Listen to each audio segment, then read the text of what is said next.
It started with a call. Not the kind I was used to. No freight emergency. No late shipment. No old war buddy needing a favor. It was my sister, Carla. Her voice was trembling, breath catching between words. She never called me unless it was something real. I was 3 states away, out in Arizona, checking on a logistics contract that could have doubled our fleet's reach by winter. She told me Todd, my boy, had shown up at her place in Dallas late that night, beaten, bruised, bleeding. Said he wouldn't say much at first, just asked if she could call me, and then curled up on her couch like the world had knocked the wind out of him, which, as it turned out, it had. I left that same hour, threw a bag in the truck, hit the road like I was 25 again, chasing ghosts through desert skies. It was a 12-hour drive that felt like 40. Carla kept checking in, said Todd was calm now, that she'd cleaned him up, made him tea, but he wasn't talking much, just kept staring at nothing, like the air in front of him had something to say he couldn't bear to hear. By the time I got there, the sun was just starting to claw its way over the Dallas skyline. Carla met me at the door in her old flannel robe, eyes red. She didn't say anything, just pointed toward the living room. There was Todd, my son, 17, lanky, with a bruise blooming across his jaw and a bandage above his eyebrow. His knuckles were scraped, one eye swollen near shut. I sat down next to him, didn't rush him, just waited. It took a while, but when the dam broke, it came slow and steady. Todd told me he'd been heading home after basketball practice, headphones in, same path he always took. Said he'd noticed a black SUV tailing him a couple of blocks before a neighborhood. Figured he was being paranoid, tried to shake it.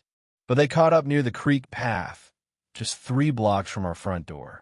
2 guys jumped out. Suits, dark glasses, not street thugs, but polished muscle. Didn't say much, just started swinging. They didn't rob him, didn't even try. That's how he knew it was personal.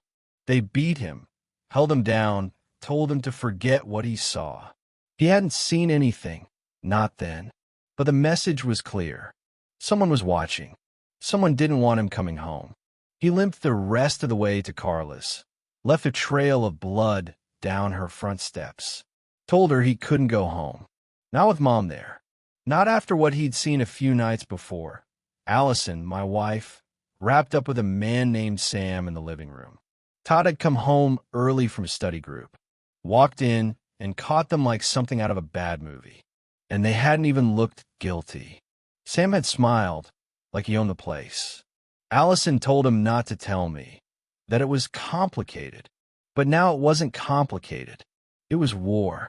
I sat there, staring at my son, and something cold settled in my chest. Not rage, not even betrayal, just a clarity I hadn't felt in years, the kind that used to hit me before a night flight over foreign sand, the kind that told me nothing would ever be the same. I told Carla to keep Todd there, safe, quiet.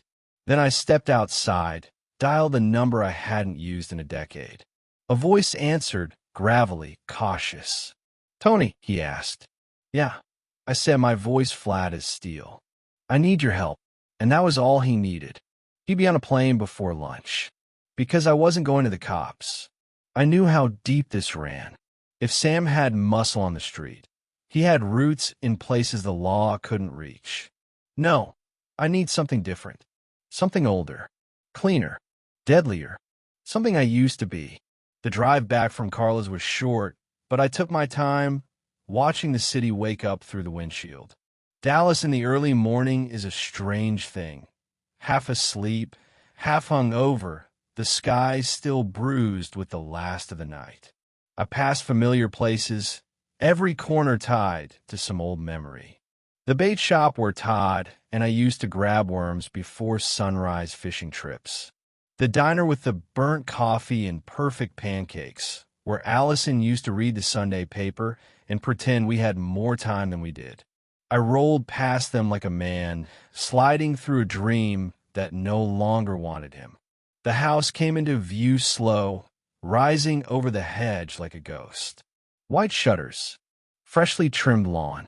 The porch swing hung still, though I could almost see it rocking, back when we used to sit there and talk about everything and nothing. From the curb, it looked peaceful, but I knew better. Something in my gut twisted. It wasn't my home anymore. It was a stage now, built to hide the truth behind its walls. I parked a few doors down, walked the rest. My key still fit the bottom lock, but the deadbolt was new. No surprise. I knocked once. Nothing. Knocked again, harder. Still silence. So I did what any man would do when he's been locked out of his own life. I stepped back and kicked the door just beneath the latch. The wood splintered like wet paper. The alarm chirped once, warning, but I punched in the code. Her birthday. Of course, she hadn't changed it. Arrogance always leaves doors unlocked, one way or another. Inside, it was quiet. Too quiet. The kind of silence that makes you feel like you're walking into a crime scene. I moved through the entryway slow, my boots echoing on the hardwood. Everything was clean. Too clean. Like someone was trying to scrub the guilt off the walls. Family pictures were still where I left them, smiling faces frozen in time. But the smiles looked wrong now. Staged. Plastic. I paused at one of us at the Grand Canyon, Todd's hair wild in the wind, Allison leaning into me. I used to love that shot. Now I could barely look at it. I headed upstairs. The air changed as I climbed, colder, like even the walls were holding their breath. The bedroom door was open. The bed was made, not the way Allison used to do it, lazily with one sheet half hanging. This was tight, hotel tight, like someone wanted to impress a stranger. The pillows fluffed, a lavender candle still burning on a nightstand. But what hit me hardest was the smell. Not perfume. Cologne. Expensive, heavy. Not mine. Samus. I didn't touch anything. Just stood there, feeling the shift in my chest, that old pilot's instinct when something's off in the cockpit. This room wasn't mine anymore.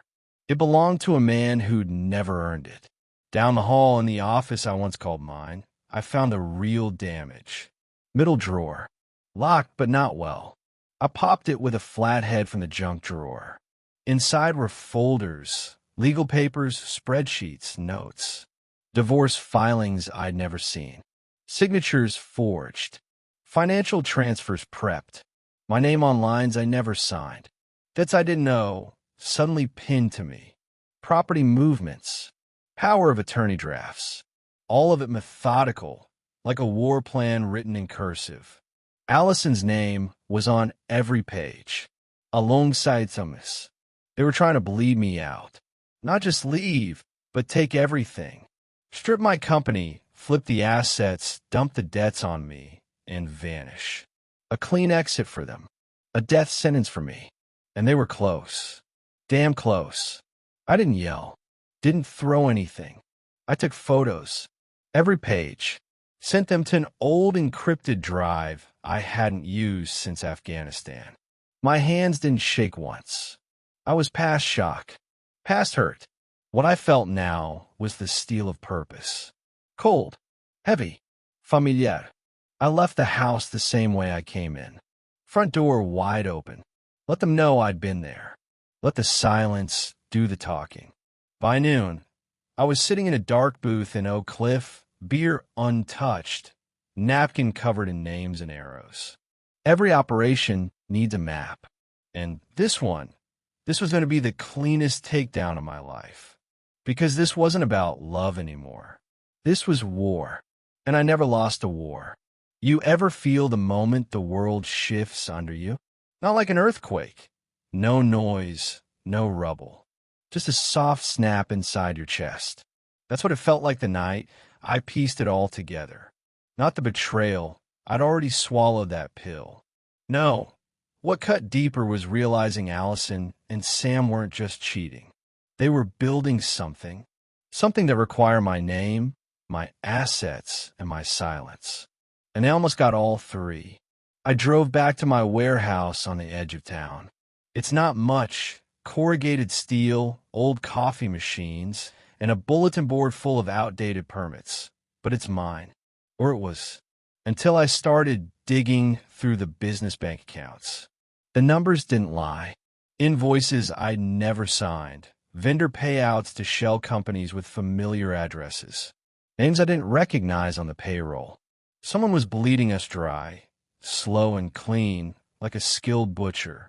And at all start of the month, I let Sam consult on logistics for a short-term distribution deal Allison vouched for. That deal never existed. What existed was a chain of accounts linking to a Caribbean bank and a dummy corporation registered under Allison's maiden name. Sam had written the manual on how to rob a man with a handshake. I called in a favor, a man named Rick from my days in Kuwait. He does digital security now, but back then, we both flew into places the government still denies. Rick didn't ask for backstory. He just said, "Email me the trail," and got to work. Within hours, he had names, aliases, a network of offshore accounts, and a trail of laundering that stretched from El Paso to Panama. And then came the kicker. Sam had more than cash moving through those dummy companies. He had product, coke mostly, a few painkillers, imported through fake manifests disguised as industrial lubricants and engine parts. Some of the shipments came through our trucks, my trucks, which meant the DEA wouldn't just see me as a patsy. They'd see me as an accomplice. That's when the weight really hit. They weren't just going to steal my life. They were going to bury me in it. I sat there in my office, lights off, staring at the glow of the monitor. Todd's face flashed in my mind, swollen, bandaged. Then Allison's, laughing that perfect fake laugh she always used when she lied. And Sam, calm, cold, clinical. I took a deep breath. This was bigger than divorce, bigger than bruised pride. This was war. I couldn't run to the police. Not yet. I needed more. I needed to see how deep the hole went and who else was in it. Sam wasn't working alone. No way a guy like him had the pull to move narcotics through Texas without help. Judges, clerks, cops, someone else had to be on his payroll. So I made another call. This one to a man I hadn't spoken to since Bosnia. Name's Vance. Ixintel. Now he sells information to people who don't ask stupid questions. We met in an alley off Elm Street. No Hans checks. Just a flash drive and a brown envelope and the smell of cheap cigars. "You got 2 weeks," Vance said. After that, I burned the list. I nodded. I won't need that long. Inside the envelope was the roster. Judges, city councilmen, a junior prosecutor with a gambling problem, all linked to shell companies tied to Sam's network. It was like opening a rotten floorboard and finding a nest of snakes. But I didn't flinch. I smiled, because now I had names. Now I had leverage. And when a man like me has nothing to lose and everything to prove, that's when things get interesting. This wasn't revenge anymore. This was the beginning of the reckoning. The next morning came in gray and humid, the kind of Texas sky that looks like it's holding a grudge. I sat on the loading dock behind my warehouse, drinking bad coffee from a tin mug that had seen more years than most of my drivers. The gravel lot was quiet. No trucks running yet. Just the slow hum of something rising inside me. Not anger, not anymore. That had passed. What I felt now was purpose. The kind of bone-deep clarity I hadn't known since flying combat runs over the Hindu Kush.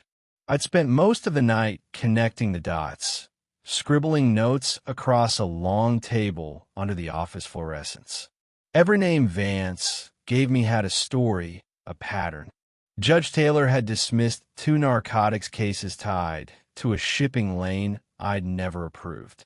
Councilman Reyes pushed for an industrial rezoning 2 weeks before Allison, and Sam moved assets into a vacant lot on the edge of that zone. And the prosecutor? Her office had misplaced a key witness against a trucking firm with a shell account linked to mine. Sam was good. Allison was ruthless. But me? I was something older, something colder. I didn't scream when my country sent me in a fire. I didn't fold when my bird went down behind enemy lines. And I sure as hell wasn't going to fold now. I made 3 calls that morning. One to Rick, told him to dig deeper. One to Carla, told her to keep Todd out of school another week, just until things settled. And one to Mason, my old crew chief. Guy once ran recon missions with nothing but a map, a 6-shooter, and a smile. He'd gone private since then, security detail for foreign diplomats, asset recovery work, the kind of gray zone stuff that's better left off paper. He didn't hesitate, just said, "Where do you want me?" I gave him the address of the gym where one of Sam's enforcers worked nights. A man named Lyle, 6'4", neck like a tree trunk, with a record sealed so tight you'd think he was in witness protection. Mason's job wasn't to kill him. It was to talk, to make it clear the rules had changed. And Mason? He had a way of talking without ever raising his voice. By sundown, I had a message back. Lyle was scared, shook, said Sam had brought in outside help recently. Ex-military, but not the good kind. Guns for hire, trained overseas, paid in crypto and silence. They'd been shadowing Todd for a week, following my routes, even watched Carla's house from a van parked across the street 2 nights ago. That wasn't intimidation. That was escalation. And so I escalated too. I dug out an old phone from my safe, the kind that doesn't track, doesn't log. I used it to reach a contact in El Paso, a man who ran favors for old flyers like me. Cash under the table, no paper. He got me what I needed. 2 burner IDs, one for me, one for Todd, and a clean storage unit off the books, filled with supplies I hadn't touched since I left the service. Weapons? Maybe. Documents? Definitely. Proof? Soon. Because this wasn't just about proving they tried to ruin me. It was about flipping the board, making them choke on the game they thought they'd mastered. And I hadn't even started playing yet. You could talk about rules all you want, but out here, in the quiet places men don't brag about, the only rule that ever mattered was this: you don't touch family. Not unless you want to vanish without a story to explain it. Well, I confirmed it. Those men who jumped Todd weren't just sending a message. They were probing, testing, seeing how close they could get. I used to fly missions like that. Low, quiet, sharp enough to scare, but soft enough to deny. But this wasn't war abroad. This was home, and they'd stepped too far. So I did what any man would. I hit back. It started with the warehouse on Polk Street, one of Sam's little side operations disguised as a freight brokerage. I knew it wasn't real because I built the real one, and no one moves 24 pallets a week from a building that hasn't had a working loading dock since '09. I went in after hours, just me and Mason. No musks, no guns. Just purpose. The security system was a joke. Probably thought their secrecy was security enough. Inside, we found servers, not hooked up for logistics, but laundering. Account switches, ledger cover-ups, and a fresh stack of blank invoices tied to my company's tax ID. They were trying to bury me beneath the paper trail. We pulled everything. Hard drives, files, even a few old cameras. I left a note taped to the front desk. One line, sharp ink, try again. Next was Sam himself. I knew where he liked to drink. Some high-end steakhouse with valet and leather booze deep enough to hide a double life. He'd be there around 9, same as always, laughing with men in suits who thought influence smelled like cologne and scotch. I didn't go in. Mason did. I watched from across the street, tucked behind the wheel of my old Silverado, engine running low. Through the tinted glass, I could see Mason walk up to Sam's table, lean in. The whole room went still for a second. Even the waiters held their breath. Sam froze. Mason never touched him, just whispered something close to his ear, then walked out as if he'd ordered dessert and changed his mind. 10 minutes later, Sam burst out the front, scanning the street like a man being hunted by his own past. He knew. He felt it now. The balance had shifted, and that night, I released the first set of documents. Nothing too damning, just enough to stir the air. Anonymous tips to 2 local reporters and 1 junior IRS auditor I knew had been chasing ghost funds in the shipping sector. Enough to start whispers. Enough to make the walls lean in. Allison called that night. I didn't answer. Her voice hit the machine, soft, brittle, like she thought she still had room to negotiate. "We need to talk," she said. "I think things are getting out of hand." I laughed to myself. Out of hand? Lady, you lit the match. I'm just walking through the fire now, and I've got a whole can of gas in the back seat.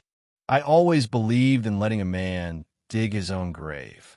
You just hand him the shovel, maybe point at the dirt, and wait. Sam was digging fast now. The problem was, he thought he was building something.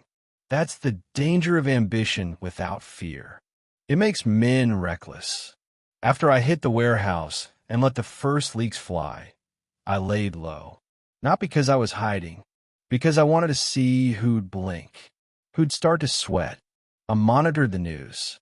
Nothing big yet, just murmurs in the finance columns, a minor discrepancy in a local logistics firm's quarterly report. But I knew what it meant. I'd thrown blood in the water. Rick sent me a fresh drop. Said the financial skeleton went deeper than we thought. Sam wasn't just washing his own take. He was fronting for others. At least 3 mid-level officials were funneling campaign funds through his system, padding accounts offshore. One of them, a judge, had ruled on 2 of my past contracts. I remembered shaking his hand in court, thinking he looked a little too polished for the job. I had faces now, documents, connections, and then, like a gift from God, I got the security footage. Rick found it buried in a backup server from a business Sam acquired last year. A gym, of all places. "You got a week," I said. 1 week to recuse yourself, report the payments, and start cleaning house. Or this, I tapped the folder, goes everywhere. He looked at it, then at me. I saw something break behind his eyes. Not fear, fatigue. He knew the gig was up. He nodded once. Didn't ask what else I had. I didn't tell him, because I wasn't done yet. Sam and Allison thought they could use the system to bury me. But now the system was choking on the bones they left behind, and I was the one holding the shovel. The days that followed felt like sitting at the edge of a storm, just close enough to smell the rain. Everything was quiet on the surface, but underneath I could feel it cracking. The judge took the hint. 2 days after our little porch chat, he stepped down for personal reasons. His office released a statement that sounded like a man retreating into early retirement, but I knew better. He was protecting what little life he had left. Meanwhile, the IRS opened an internal probe into a campaign finance trail that just happened to touch 2 of Sam's shell companies. One of the auditors even reached out to my firm for clarification on a ledger I hadn't touched in over a year. I acted dumb, played the clueless contractor, but I knew what was happening. The doors were starting to rattle. I kept pushing. The footage of Allison, Sam, and the mercenary-looking ghost made its way to Homeland, just as planned. Took them less than 48 hours to identify him. Guy's name was Marco Duval, former Special Forces turned private consultant. Had ties to arms deals in Honduras, failed security bids in Eastern Europe, and, get this, a closed investigation into witness intimidation in a federal drug case 2 years back. They knew who he was, but they hadn't been able to pin him. Now I had him on tape, taking payment, plotting something. And Homeland? They don't like ghosts that turn up on American soil without permission. I sent them the rest, the timelines, financials, property transfers, burner phones. Gave them a full schematic of Sam's world. No return address. No name. Just a flash drive in a padded envelope, left at the right mailbox in Arlington. Then I waited. Didn't take long. 2 nights later, a raid hit one of Sam's import facilities, the one dressed up as a motor oil supplier on the edge of Grand Prairie. DEA was in, followed by a Homeland subunit. They didn't find coke that time, but they found routing manifests, shipping schedules, and communications logs with flagged offshore accounts. Enough to freeze assets. Enough to light a fuse. I was at my warehouse when I heard the news. The local feed didn't say Sam's name, but I saw his building in the footage. I saw the feds walking out with boxes, faces tight. That same night, Mason called. "You're not going to believe who just got picked up walking out of that steakhouse," he said. "Sam. Better. Marco." Homeland grabbed him before dessert. I didn't say a word, just stared out the window at the night, swallowing the skyline. And then it happened, the moment I'd waited for. Sam's name hit the news. Prominent logistics consultant questioned in connection with money laundering investigation. A polite headline, but behind it, panic. Calls went unanswered. Phones off. Allison dropped off social media like a bad habit. They were running, but it was too late, because I wasn't chasing anymore. I was waiting, patient, steady, and ready for the fall. And they were already on their way down. It was strange how quiet it felt when the storm finally reached her. Allison always moved like a woman with a script. Smooth, poised, just enough vulnerability to keep a man distracted. But that night, when she showed up at my office unannounced, soaked from the rain and trembling, she looked unscripted, like someone who realized too late the audience had left the theater. I was alone, of course. I made sure of that. The boys were off duty, the lot empty. I watched her through the blinds before I opened the door. Same eyes, same perfume. But the power was gone. That soft smugness she'd worn like armor was cracked at the seams. "Tony," she said, breathless, "can we talk?" I stepped aside, said nothing. She sat in the chair across from mine like she used to during tax season, back when we were still pretending this was a team. Her fingers shook. Her hair stuck to her face. I waited. "I didn't know it would go this far," she started, voice low, practiced. "I never meant for you or Todd to get caught up in any of this. I was just trying to—" I raised a hand. "Calm. Cold." She stopped. "You lied. You planned. You tried to destroy me. And you let them hurt our son." That last part landed. Her eyes dropped, a flicker of shame passing through. I slid a manila envelope across the desk. Inside, divorce papers. "Finalized, artigat, no alimony, no assets, no conteste." She looked at them like they were a coffin. "You're signing these," I said. "You're walking away with nothing. And you're never coming near me or Todd again." She blinked. "Tony, please." "I didn't want. You wanted out. Now you're out." She stared at me, maybe hoping the man she once married still lived somewhere behind my eyes. Maybe he did, but he wasn't the one sitting across from her anymore. That man died the night she handed our son's photo to a mercenary. I handed her a pen. To her credit, she didn't cry, just signed, slow, silent. She left the pen on the paper, stood, and looked around one last time. "This used to be your life," she said. "No, Yen Surat. This used to be our life. You broke that. This is mine now." She walked out into the rain, and I didn't watch her leave. I locked the door, filed the papers, and poured a glass of whiskey I'd been saving since the day I got discharged. For the first time in months, the office felt like mine again. Clean, quiet, done. The past had been buried, and now it was time to build something new, from the ground up, on my terms. Years passed, but the memory never faded. Not entirely. Some wounds don't close, They just stopped bleeding. After Allison signed those papers and vanished into whatever shadows she crawled from, I didn't look back. Not once. I poured myself into the business, rebuilt the freight company from the foundation up. No more loopholes. No more favors. Everything under my thumb, signed and sealed. It didn't make me rich, but it made me clean. And in this world, that's rarer than gold. Tot hielt sloa. Physically, he was fine by fall. But trust, that took time. I gave him space, but I stayed close. No lectures, no speeches, just presence. There were nights he'd come into the shop and just sit, watching me tinker with old manifests or change the oil on the flatbed. We didn't speak much at first.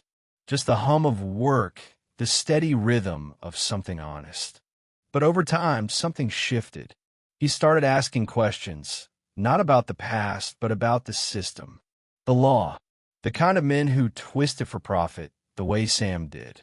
He wanted to understand how it worked and how to break it apart from the inside. So he went to school, law school of all things. Said he wanted to prosecute white-collar criminals. Said he wanted to hunt ghosts in business suits. I didn't laugh. I just nodded, proud in a quiet way only fathers know. He worked hard, graduated top of his class, passed the bar with one eye closed. Now, he's one of the most relentless financial fraud prosecutors in the state. And every time he lands a new conviction, he sends me the clipping. No notes, just the article, like a small, silent reminder. He remembers. I framed the first one. The shop looks different now. Bigger, sleeker.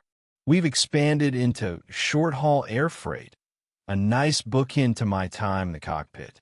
Some days I sit on the loading dock, coffee in hand, watching the crews move like a machine I once dreamed of building. No shadows left, no secrets, just steel, sweat, and legacy. And when people ask me if I ever talked to Allison, if she ever came back or apologized or showed her face after the trial, I just shake my head, because some doors once closed stay shut, and some men, once betrayed, learn to love silence more than answers. There's a moment in every man's life, if he's lucky, when he looks around and realizes the war is over. No more shadows at the edge of the yard. No more waiting for the phone to ring with bad news. Just peace. Not the kind with parades and flags. The kind that sneaks in slow. Like the way morning light fills a room that used to be dark. That's what it feels like now. Todd visits most weekends. He drives up from Austin in a clean black Jeep that still smells like ambition. He's got that sharp lawyer look now. Sleeves rolled, eyes focused, but I can still see the boy under all. The one I taught how to fish, how to check his oil, how to stand when the world tries to knock you flat. Sometimes he brings his girlfriend. Nice girl, sharp too. Teaches at a high school in Fort Worth. They sit with me out back under the old canopy, drinking iced tea and laughing like they've never known betrayal. I like that. I like that they still believe in people. I tell them stories sometimes. The kind with old planes and sandstorms and nights where you can hear the hum of death outside the fuselage.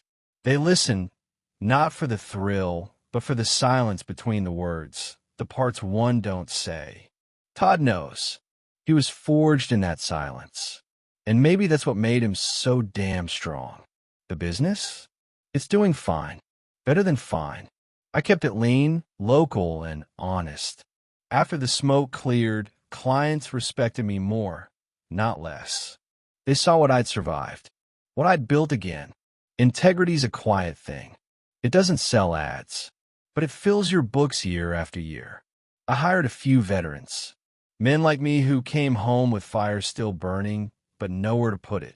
Gave them a place, a purpose. We run like a unit. No egos, just trust. That's worth more than gold out here. And Allison, she never came back. Not once. Not even when Sam went away, 20 years federal time. She didn't write, didn't call. Last I heard, she was living in a condo down in Tampa, going by her maiden name again, pretending she never had a son, never had a past. Let her. I'm not angry anymore. Not bitter. That part burned out a long time ago. What's left is something cleaner. Not forgiveness. I don't believe in that for people like her. But release. Like letting go of a rope you've been pulling too long. Sometimes I still walk the perimeter at night. Old habit. Just making sure the locks hold. Not because I expect trouble, but because peace, real peace, is something you guard with both hands. I rebuilt my life brick by brick, memory by memory, lesson by lesson. And I did it not to prove something to her, but to remind myself of who I've always been. A soldier, a builder, a father, and a man who, once betrayed, never forgets, but always moves forward. That's my story. Quiet, unbreakable, mine.